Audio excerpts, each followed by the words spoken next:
All right, everybody, welcome to our sixth symposium webinar session. We're happy to have you, and I got to say it's been a good run for us of meeting a lot of people, hearing your comments.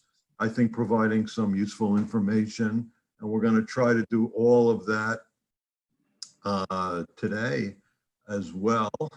Um, we're going to talk about planning the return to school. And I got to tell you, I'm not exactly certain what that means in today's world where schools open and then close 2 days later. They open, they half close 2 days later.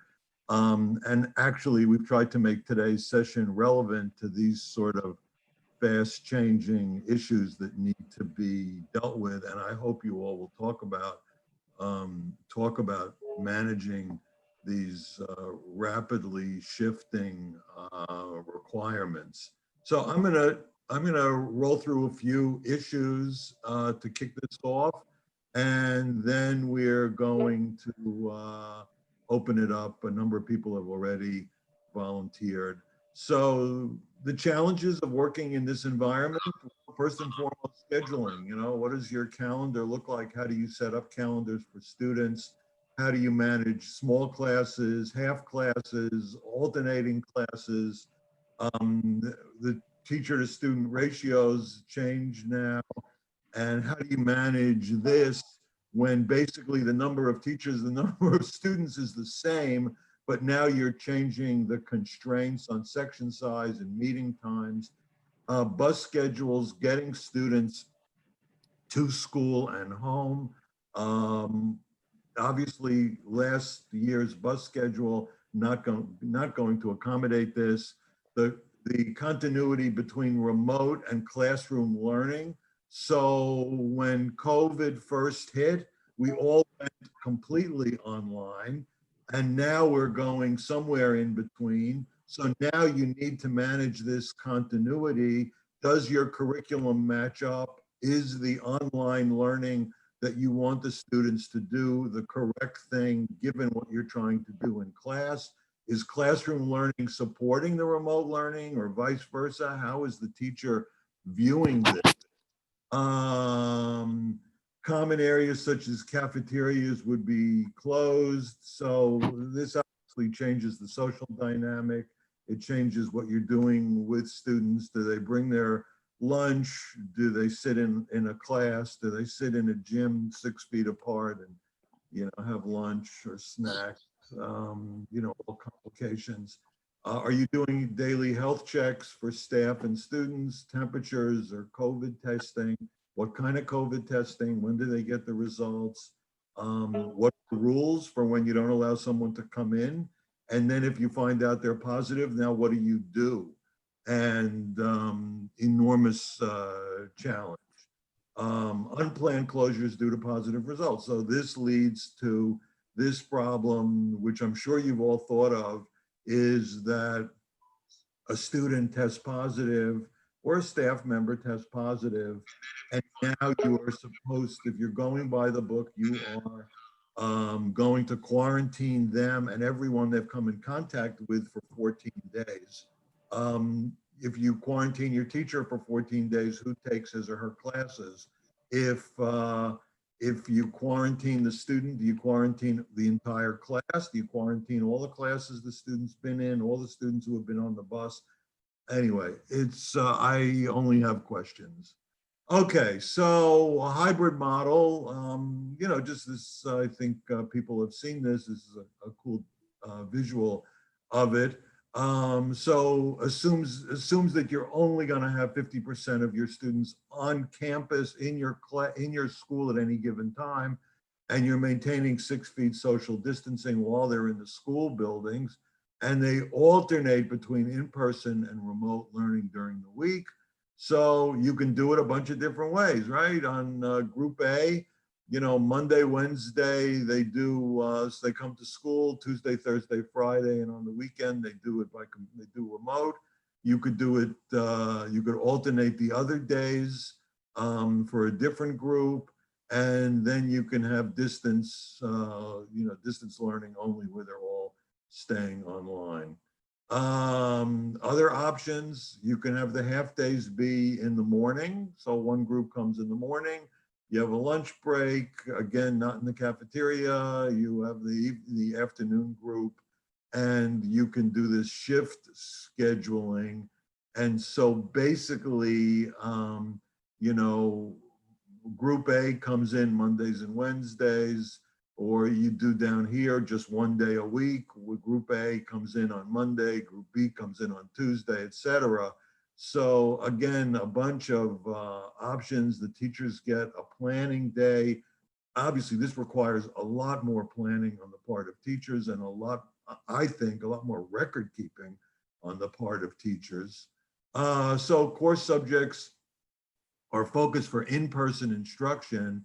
So this is really where the students stay put, the teachers move around.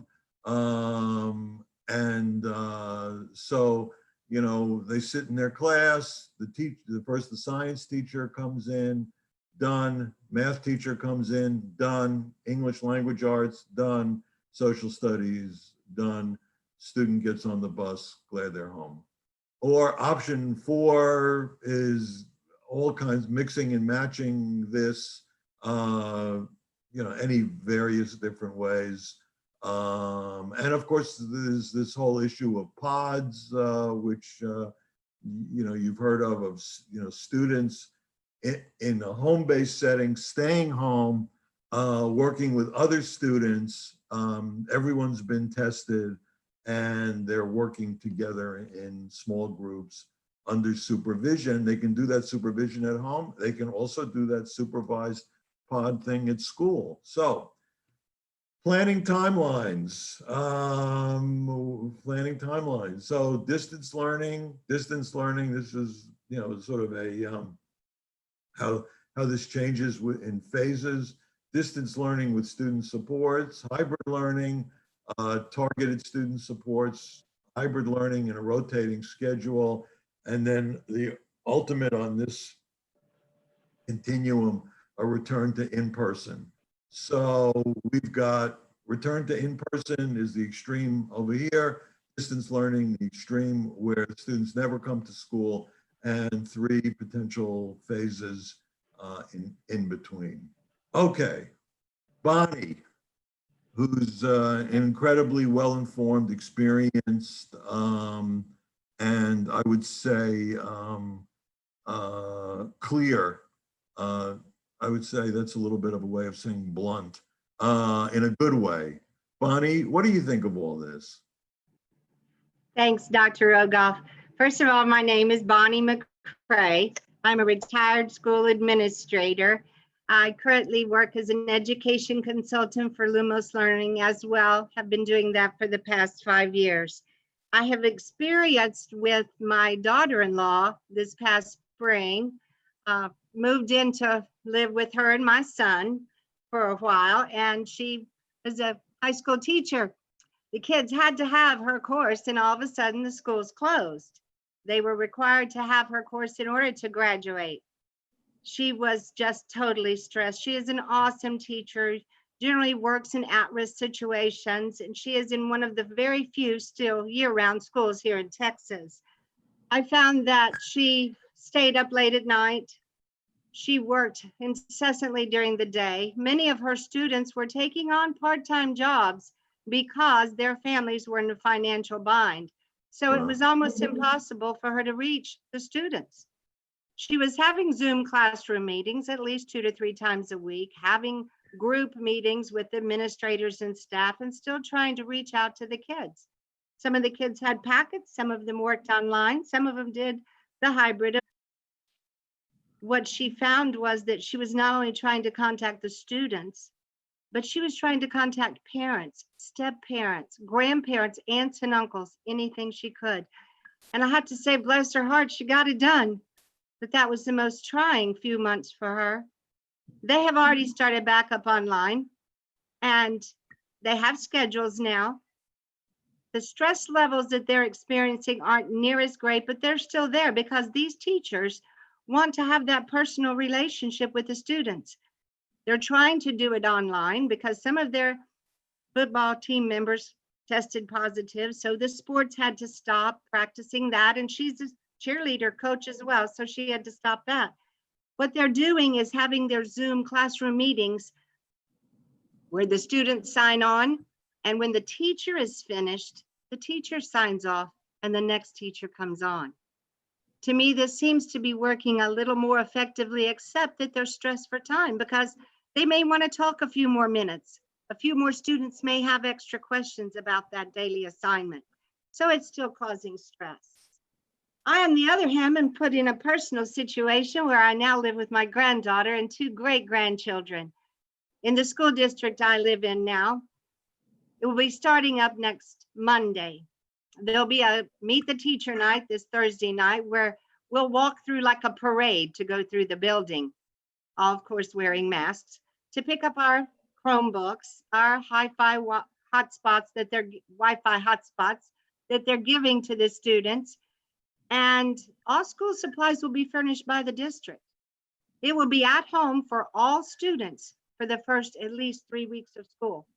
Then determinations will be made if some students can, on their own voluntarily with parents' approval, come back to school, or should they choose to stay at home. My concern with this is we have a pre-K 4-year-old, and bless her heart, she's our Tasmanian devil. I don't see her sitting in front of a computer, even with me being the at-home teacher, which I have a master's degree and all kinds of certifications out the wazoo.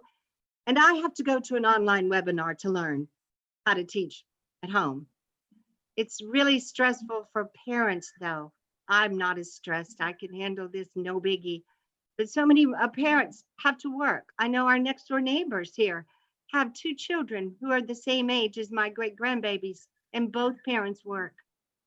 Right now, their grandmother takes care of them, but she only speaks Spanish. So she can't be helping them. It will not work. But they do not want their children back in school. So they're facing that dilemma. Now, my 2nd grade great granddaughter, she loves being on the computer. So I'll have to probably tell her it's time to get off. But if I were right now in the education field on a campus as an administrator, and I've taught everything from kindergarten through college, I know that I would be stressed. Many of my cohorts from years past chose this summer to retire because they said, Bonnie, we're just not going to do this. But I need to applaud, and I think we all do, Dr. Rogoff, all of the educators who are giving that extra time, extra effort, and enthusiasm. And that's what we need to focus on. How can we keep that enthusiasm up as we move forward? Looking over your different hybrid learning situations, if I were an administrator right now on a campus, I'd really like option number 3. And the reason for that is it gives that Friday to the teachers, because let's face it, we've got to have the teacher support in order for this to work. If we have teachers that are so stressed, they're like, oh, here I go again. I got to learn this. I got to do this. They're not going to make an effort. And if they don't make an effort, that's going to overflow to the students as well. So I really like that option where kids go to school one day, they do at home online the next day, back and forth. And the Friday is the teacher's day for planning, because let's face it, online planning and face-to-face planning, that's going to take a lot of extra effort. I do applaud everyone for everything that they're doing. And I hope that it goes well for all. I want to be there as a support system because that's what I feel like I am now for teachers and educators. So if anyone needs or wants extra help or says, Bonnie, can you help me just plan this? Or what are your suggestions for raising self-esteem? I'd be more than happy to help them. Thank you again, Dr. Rogoff, for the opportunity to visit. Oh, Bonnie, you're brilliant, really. No, it's like, you know, the wisdom of experience. You know, I have to say, I have not heard this, this example of where the student is hard to reach because he or she has to work. But of course, Yeah. as soon as you said it, I thought, this obviously affects a lot of people, particularly older, high school students and such. But yeah, it's a tremendous point. And yeah, so thank you, Bonnie. Thank you very much. And please, as we go along, please continue to speak up. David, you're here. So I want to welcome you. And I'm hoping you can tell us about your experience, how you think you're going to proceed from this point. Hi, everybody. How are you doing? Can you hear me or no? I can hear you. Yes. Yeah. Okay. So here in Leominster, Mass,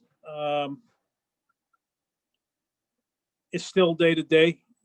The left hand doesn't know what the right hand's going to do. We do have somewhat of a plan. We put together, with the help of downtown, we have professional development days set up for August 26th, 27th, 28th. You can see we're hence a lot of writing, a lot of scratching going on, but but the district has decided to open us up remotely. Full remote, no hybrid. We are a comprehensive high school, so we have a vocational component, which adds some more difficulty to it because our vocational students need hands-on hours in order to get certified in the area that they choose, whether it's carpentry, culinary, electrician, whatever it is. So they go back and forth all day. They take courses over there. They're doing their hands-on, and then their academics at the high school. And then we have kids that are just strictly academic at the high school. So we have two principals in the building, one for the trade, one for the high school. We have two assistant principals at the high school and an assistant principal for the trade school. So it's kind of complicated, a lot of moving parts, but we make it work, and it's very successful. This, however, has thrown a wrench into it. We don't know how they're going to get their hours in that they're required. How do I say avoid the voicemail? There we go. Sorry, phone's ringing. So we're working even today. We're trying to figure out, questions and answers for our teachers. We're trying to come up with Google Classroom trainings. We've asked our staff, anybody that would like to lead a PD session, a 45-minute block, these couple of weeks leading up to when school starts. We'd like to put you down, whether you're a beginner, an intermediate, or an expert, and offer Zoom meetings, because everything's going to be virtual. All of our meetings to start the school year are going to be virtual. So our principal will speak as to what the expectations are and whatnot for everybody. And it's all going to be done either via Zoom or Google Meets. The union and the superintendent's office and human resources have all decided teachers won't even be coming back they're not expected back in the building until October 5th. So they're going to be working remote. A lot of the kids that are in the trade school are going to be using Edgenuity as their remote learning. And then they're thinking of trying to get them back into the building at the end of September to get their hands-on. So their week where they're hands-on in the trades will be in the building. And then all their academics will be done remotely through Edgenuity. So honestly, it's difficult from the state all the way down. This is uncharted territory for everybody. Nobody knows what we're going to run into. You mentioned a lot of things right here at the beginning. When a kid gets sick, what happens? This kid was diagnosed, he's got it. Do we shut the school down? Do we close the classroom? Do we shut a wing down? We came up with a hybrid schedule. They sent out a survey. 87% of the families wanted to do the hybrid model, but the school committee decided full remote. So that created another uproar, and we've just been spiraling. So to say that we're prepared, we'll figure it out, but we don't have any definitive answers, but we're going with where we're at right now, because as it stands, the students are supposed to be back learning. Our commissioner of education for the state said what went on from March to June ain't going to happen again, because we went into this we were told from our superintendent to prepare for a couple of weeks of remote learning when the COVID crisis was growing. That 2 weeks turned into the rest of the year. People have lost their jobs. We've had 168 teacher layoffs in the Leominster School District, which is ridiculous. Some of them are coming back, some of them are not. So with those layoffs now, and we're talking about class sizes, the numbers don't jive. Right now, I just got a list here. I was just handed a list of all these students that I have to go through. And we have 1,900 students here at Leominster.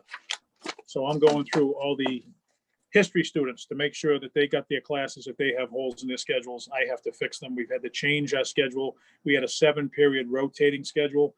It's now going to be 5 periods. We've eliminated most of the electives. There was a talk of going from eliminating all the history classes and going to humanities, but they scrapped that, which I'm grateful for. So we still have our history and our English classes. They were going to combine those. That didn't happen. So we're looking at back to school Wednesday, August 26th, right up until September 11th. So our first 6 days of school will be like, we normally have a big meeting with the whole school district in our auditorium at the high school. Well, that's the capacity of that room has gone from 1,064 to 64. So we won't be, everything's going to be virtual. So it's going to be different. We're thinking about going downtown. We have local access television, tape some of the stuff that we want to get out there so they can run it. And people can look it up on a YouTube video or a Zoom or, whatever media we're going to use. Google Classroom training, again, that's the biggie. Have people lead it themselves. We have the district's going to be leading some classroom training. They have down here navigating Google Classroom, intro to Google Slides, using Google Forms, Google Meets, Google screencasting. I'm just reading off these chats, all the stuff. But I guess, so cut and dry. We're going full remote. Teachers are not expected to be back in the building till October 5th. If they don't feel safe to come back, they have to notify Human Resources and give them the reasons as to why they don't feel safe coming back in. That'll be worked out between Human Resources and the individual teachers. So in the meantime, the building is open. We're here every day. Teachers are allowed to come in. If they want to come in and work in their classroom, that's fine, but they are expected to have a 5-period day, and the periods are laid out. They're going to be 50-minute or 55-minute periods, 5 of them a day. They won't begin until about 9:30. So like 7:20 to 9:30 is teacher planning time every day. Then 9:30 to 10:25, 10:30 to 11:25. Boom. Then we're going to have a lunch in there, but they can't eat in the cafeteria. They'll take turns eating in their classrooms. We're going to try to platoon them like you saw in one of the hybrid models. You go in this classroom and either stay in that classroom and the teachers rotate to try to keep that down. But we want to keep as much interaction of the students as possible to not happen. We want to keep the kids separate. Yeah. So I have two questions. Sure. I'm sorry. So how are you handling grading during tests and grading during this period? So all the expectations are being spelled out from district level people. So we have people downtown telling us, these are the expectations. Tests and quizzes, we have to take attendance every day. So attendance has to be taken. So the teachers are gonna, they're gonna log on. They're gonna have a Google Classroom from 9:30 to 10:25, and the kids have to log into that room, and the teacher will take attendance on the computer using our Aspen software. But they're already saying downtown, if a student says, "Hey, I'm not going to be there Thursday, I can't be in the classroom. Can you send me the work for that day so that I can get it done?" That's check. Yes, that student was here. So Yeah. we don't even have all answers yet, and it's everybody's anxious. Everybody's anxious. It's still a work in progress, and we're only a week away from having people back for virtual meetings. And I can't stand nothing I hate more than going into a meeting and not being able to answer the questions that people are going to ask. Right. And not, so it's it's an anxious time. We're gonna figure it out. In the meantime, the student schedules aren't even done. We're still working on student Yeah. schedules. And Yeah. every day it's like something changes, and I don't know. Yeah. Do you think, push comes to shove, I mean, just trying to see the future, that some percentage of students will will just be lost to you? Absolutely. Absolutely. What do you think what do you think that percentage would be? We're in a district that has a lot of diversity and a lot of low income people. And a lot of these kids do work. They're going to be out working, and they got little brothers and sisters, or they got 3 people at home, Yeah. all with a Chromebook, trying to log on to their 1st grade class, their 5th grade class, their 8th grade class. I don't know. I mean, they just spent a lot of money to buy every student a Chromebook here at the high school just for the remote learning. Yeah. Because when we went remote Yeah. last year, we were scrambling trying to get kids Chromebooks. They were giving Chromebooks out in June. I mean, and we ended at the end of June. So Yeah. there's a lot of unknowns, and everything was smooth sailing. But I think we got to figure out a way and figure it out quick, because I think this is going to be the future. I think there's going to be a lot more online learning with what's going on. Do you know what I mean? Wow. I see the Yes. masks hanging around for a while. Yeah. No, I think you're right. Yeah. But I'm concerned, you know, I was it the gentleman we had from Essex County, Essex down in New Jersey, superintendent there. Peterson, Mr. Peterson, I believe, isn't Dr. Peterson? Yeah, Dr. Peterson. Yeah. You know, he has some great ideas, and they were even talking about bringing the kids back with, you know, the needed special ed services, bringing them back early. Yeah. Yeah. Which, you know, get them in the building and spread them out. There's plenty of room. I thought that was a great idea, but there's no talk of that here. And we've lost so many people who've been laid off. A lot of them are special ed people. So now, you know, our special ed coordinator is talking to the lawyer about, you know, civil rights violations if we don't have enough staff to meet the needs of these kids. It's just every day it's something else, you know? Yeah.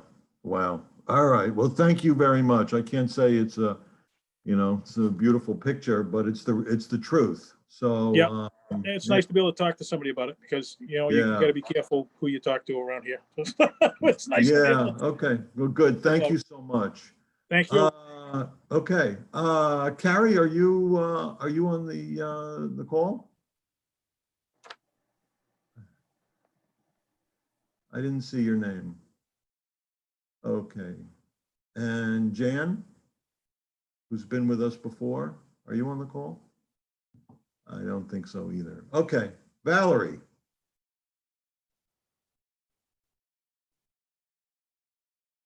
I'm here. Valerie, okay.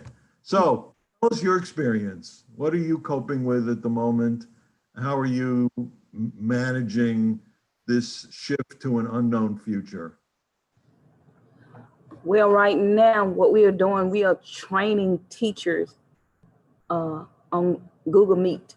I heard somebody just mention it, Google Attendance. So we are training them on Google Attendance, Google Classroom, Bitmoji. We're trying to get them trained. School starts next week. School will be open Monday, Tuesday, and Thursday from 7:30, from 7 o'clock to 12:30 on those days. And the other days are for planning. Other Wednesday and Friday, we're going to plan. And students will eat lunch in the classroom. And once they leave school, on their way out the door, they would take lunch with them. Can you hear me? Yes. Okay. On their way out the door, they would take lunch. The bus, we're going to have bus monitors. So they're going to have lunch on the bus, and they will pass it out to the students as they get off the bus.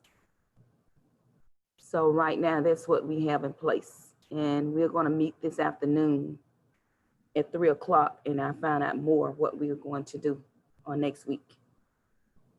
Do all of your students have Chromebooks? Yes.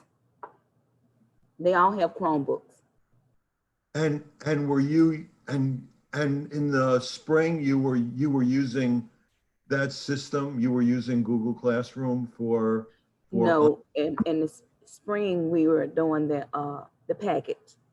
The parents would come to the school and we would meet them outside. They would call in the school and we would take the packets outside to them. And we would do this each week.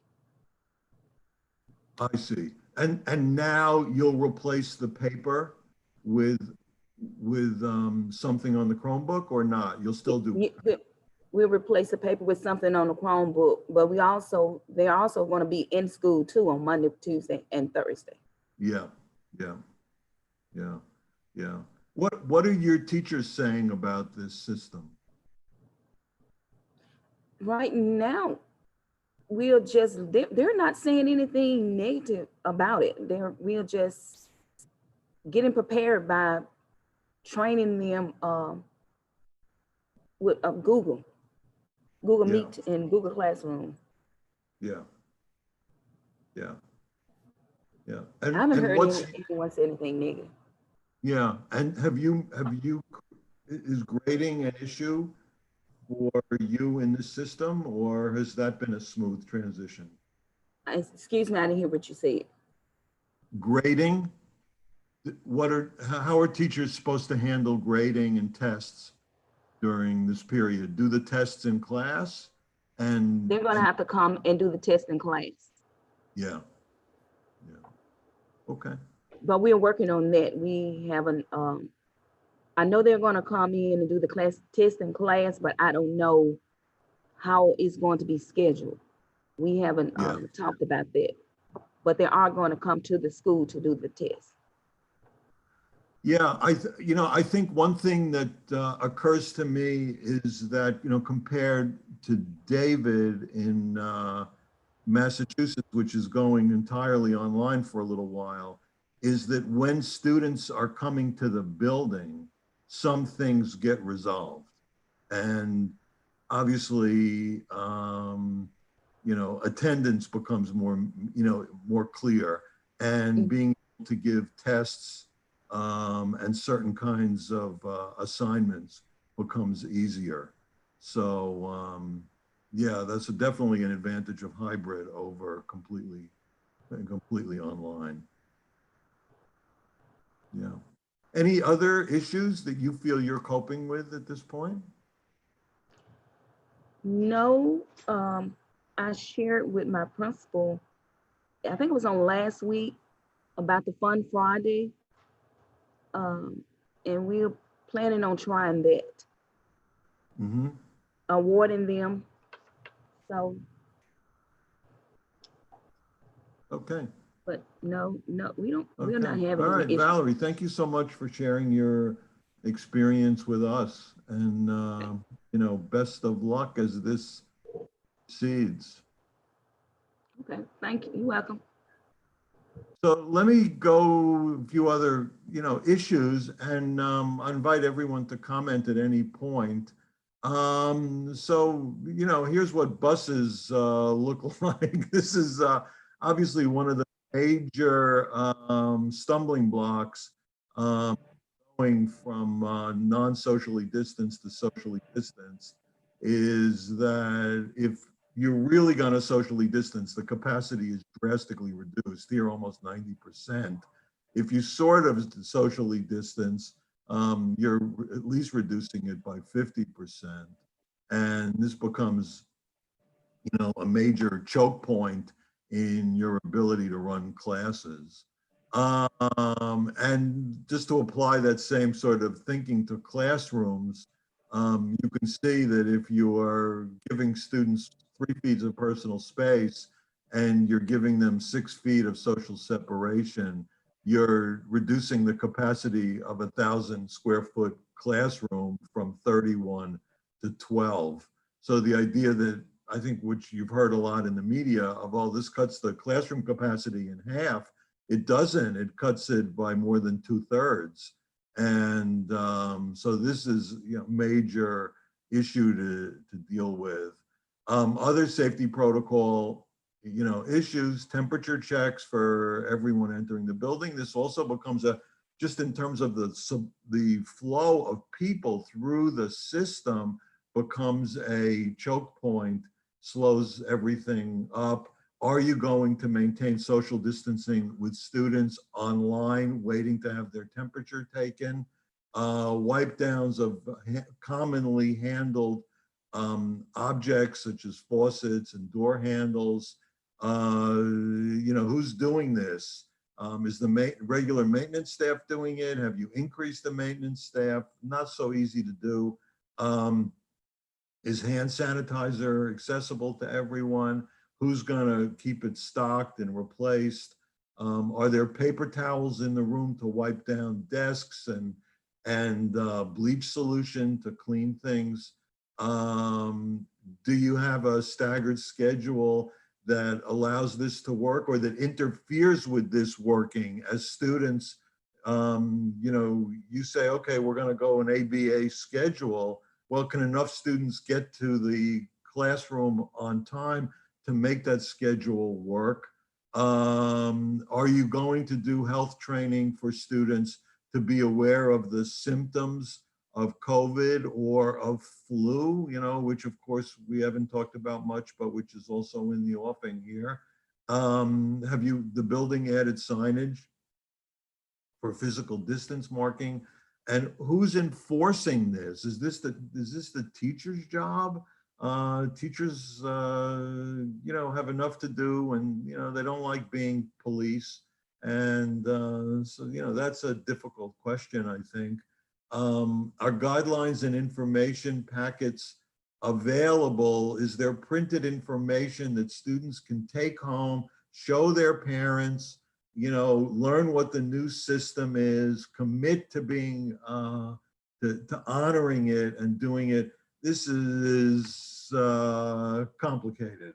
And I think certainly with younger kids, having to maintain social distance by itself is a major challenge.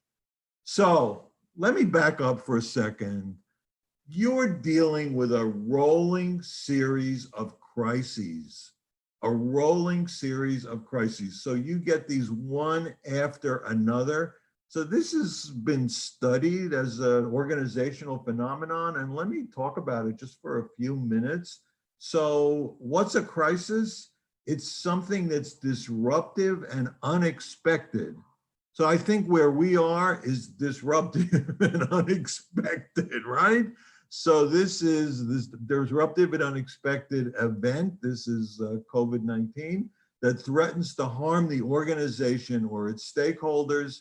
And this obviously reaches beyond students, parents, administrators, teachers, everybody. And that's what a crisis is. So what's crisis management? So generally speaking, it's these steps, and let's just go through them. Identify what it is, you assess it, you understand it. Now you're running into problems because we're still learning so much about how COVID works, what its risks are. We come up, we decide how we're going to cope with it.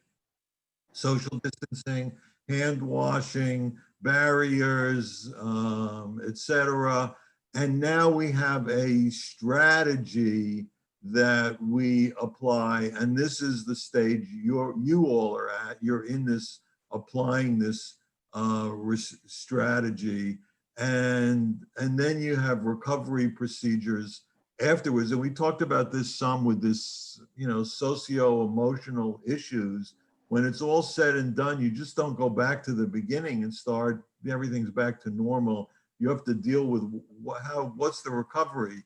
Who didn't receive education during this period? Who's suffered emotionally during this period? Who's managing grief, whether they be students or teachers or any member of your community? And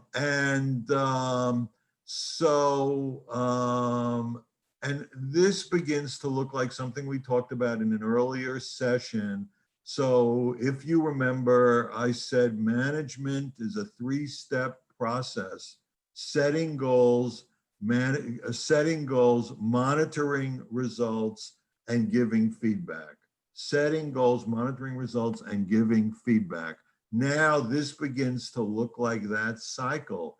We're going to diagnose, we're going to plan, we're going to implement. Each unit needs its own plan. You need to debrief. That's this, you monitor what's going on, and you need to start the cycle again, right? You need to make changes and repeat it. Learn from what you've done, what's worked and what hasn't worked. And testing and simulations are great tools to lead to future success.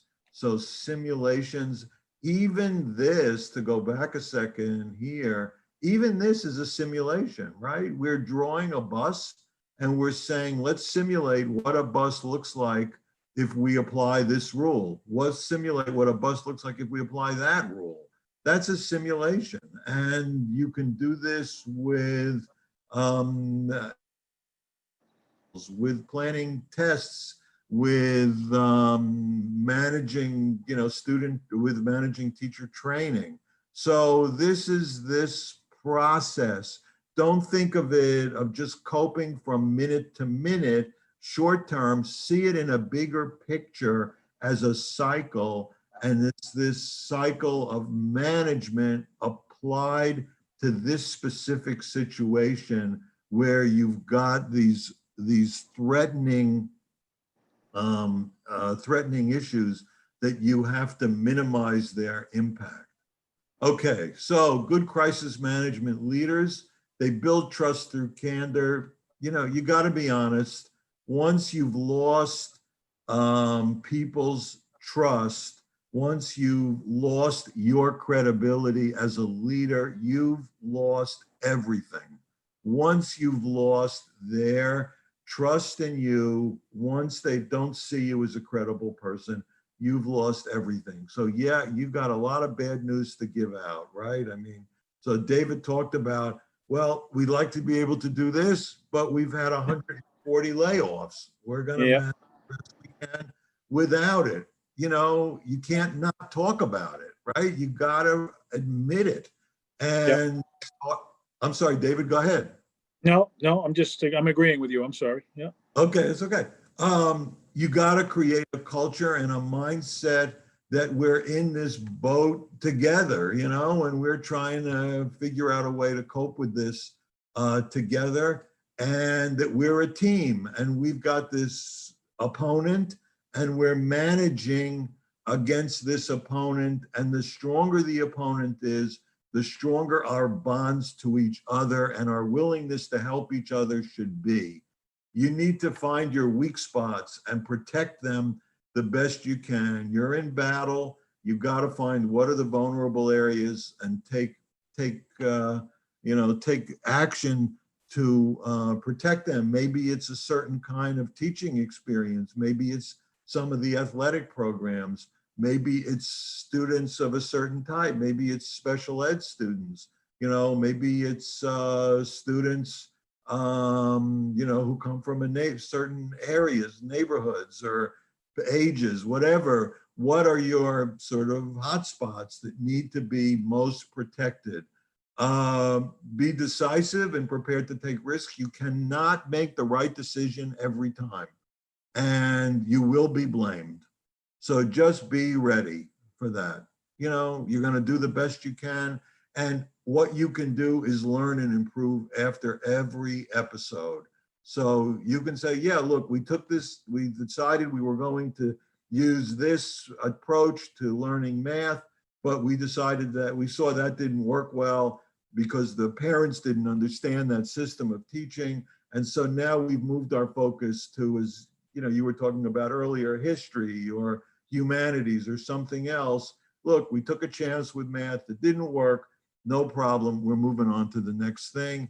And I give you this quote from Winston Churchill, and he said this, never let a good crisis go to waste. And what did he mean by this? He meant this is an opportunity for you to get a lot of things done. So if you think that you needed to reorganize a curriculum having nothing to do with COVID, that you thought this would have been a good idea, maybe this is now the time to do that. that you can take long-term constructive actions that without a crisis going on around you, you didn't have the authority or the ability to put in place. But now you've got more authority. You've got people rallied around you, and you make these long-term beneficial decisions to fix things during this crisis. And I just think it's a great management tool. You know, never let a good crisis go to waste. What are, you know, not just cope with the crisis, but what are all the good things I can do for my organization during this crisis? Put them in place so that when you come out of the crisis, you're better off than you would have otherwise been. Okay, vendor expertise. So I tell this story, years ago, I had a job where I bought a lot of printing. And I mean, like a lot, like millions of dollars worth of printing, brochures, mailers, all kinds of things.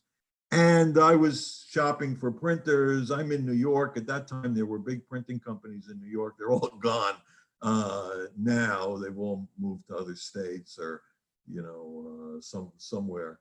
But anyway, I went around to various printing companies and I came across this guy, Felix, and Felix was a genius about printing. He knew all about it. I showed him what we needed to do. And right away, he made suggestions that improved it, made it less expensive, reduced our time during the printing process and delivery process. And I thought, you know, wow, Felix is just amazing in the expertise. And I'm getting the benefit of this expertise if I use him as a printer. Well, there was one thing. Felix was a pain in the neck. He, and I'm just being polite in my language here. He was a pain. He was difficult to deal with. He wanted to socialize with me. I didn't want to socialize with him. He said, let's go to ball games. He wanted to go out drinking. I didn't want to go out drinking, you know, and all of this. And you know what? I put up with Felix because he saved us so much money. He made this work so much better.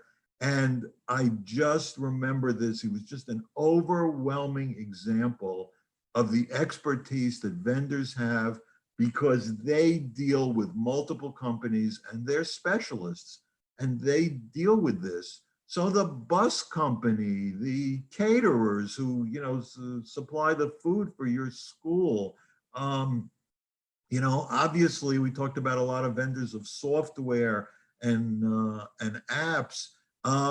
These people are experts and they're dealing with dozens and hundreds of schools in your situation, and they're happy to talk to you.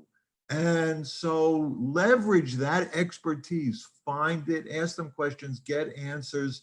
They're a great source of information, and you can think of, and maybe you don't want to spend the time, or you don't like them, or you're afraid they're going to start pitching you their products. You know what? Think of Felix, is that it was worth it. Whatever you had to do to put up with Felix, it was worth it to get the help that they could provide.